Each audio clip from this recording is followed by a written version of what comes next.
రేకన్నా, ఏదైనా కనిపెట్టిన వాళ్ళని సైంటిస్టు అంటారు. నీకు తెలిసిన ఓ సైంటిస్ట్ పేరు చెప్పు. మా మమ్మీ. మీ మమ్మీ సైంటిస్టా? మరి నన్ను కనిపెట్టిందిగా. చూసావమ్మా వీడి తెలివి. నా బంగారు కొండ. Hi daddy. ఏరా ఇంత లేట్ అయింది? పనుండి. ఏంటి కొడుకు తెగ ముద్దులేటేస్తున్నా? వీడు నా ఆరో ప్రాణం. నానపో ఆడుకోపో. రే ఆగరా, నేను వస్తున్నా. మరి నేను చెప్పాలా? నా ఐదో తనం. నువ్వు మంచి పోలీస్ ఆఫీసర్వే కాదు, మంచి భార్యవి, అంతకు మించి మంచి తల్లివి. నేను మంచి ఆఫీసర్ని అనిపించుకున్నానే కానీ మంచి భర్తని, మంచి తండ్రిని అని అనిపించుకోలేకపోతున్నాను. అందుకనే ఇవాళ నా పేరు మీద గుడికి అర్చన చేయించారా? కాదు, 50 లక్షలకి ఇన్సూరెన్స్ చేశాను. ఏంటి జోక్ చేస్తున్నారా? జోక్ కాదు, నిజం. 50 లక్షలు ఇన్సూరెన్స్ చేశారా? మీకేనా పిచ్చి పట్టిందా? సంవత్సరానికి ఎంత ప్రీమియం కట్టాలో తెలుసా? ఆయన ఇప్పుడు ఇన్సూరెన్స్ చేయాల్సిన అవసరం ఏమొచ్చిందండి? నేను డబ్బున్న వాళ్ళకి ఎదురెళ్తున్నాను. ఈ పోరాటంలో నా ప్రాణాలే పోవచ్చు. అప్పుడు నువ్వు బాబు అనాథలు కాకూడదనే అలా చేశాను. చూడండి, మీకేం కాదు, నేనున్నాను. నువ్వు ఒక పోలీస్ ఆఫీసర్గా ధైర్యం చెప్తున్నావు, కానీ నేను ఒక భర్తగా మీ భవిష్యత్తు గురించి భయపడుతున్నాను. Madam phone. హలో. అలాగా, ఎప్పుడు? సరే, నేను ఇప్పుడే వస్తున్నాను. ఏమైంది? మీ విజిలెన్స్ ఆఫీసర్ సూసైడ్ చేసుకుంటా. నేను వెళ్తున్నాను, బాయ్. Vigilance officer suicide చేసుకున్నాడా?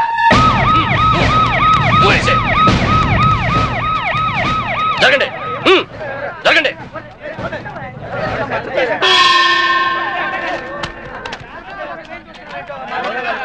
ఎలా జరిగింది?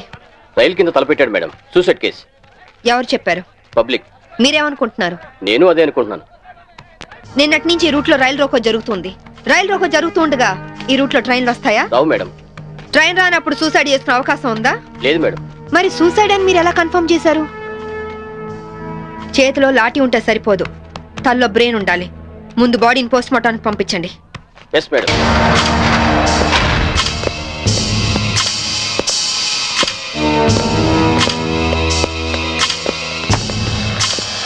మర్డర్ ఏ టైం జరిగి ఉండొచ్చు? నిన్న ఉదయం 11 గంటల ప్రాంతంలో జరిగి ఉండొచ్చు మేడం. ఫింగర్ ప్రింట్ రిపోర్ట్స్ ఏమైనా వచ్చాయా? ఫోరెన్సిక్ రిపోర్ట్స్ వస్తే కానీ తెలియదు మేడం.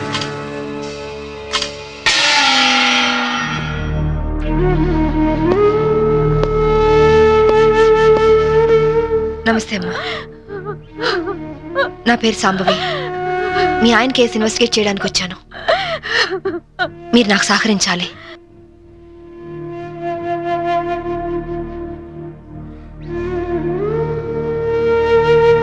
ఆయన నొసటి మధ్య సింధూరం ఉంది.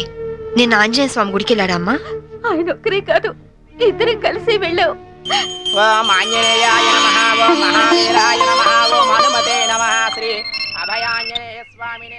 Hello, good morning sir. అరగంట తర్వాత వాళ్ళ ఇంట్లో సప్లై ఉండదు సార్. వెంటనే వస్తానని చెప్పి వెళ్ళిన ఆయన ఇలా శాశ్వతంగా వెళ్ళిపోతారని నేను అనుకోలేదు. ఒక్కదాన్ని ఇంటికి వచ్చింది నేను. ఇలా జీవితాంతం ఒంటరిగా ఉండిపోవాల్సి వస్తుందని నేను ఊహించలేదు.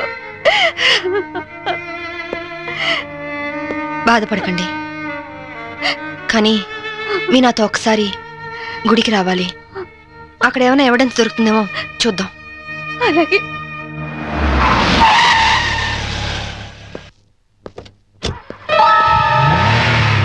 గేట్ తాళం తీ. రాత్రి వేసిన తలుపు ఉదయం 5 వరకు తెరవరమ్మా. సరే రండి.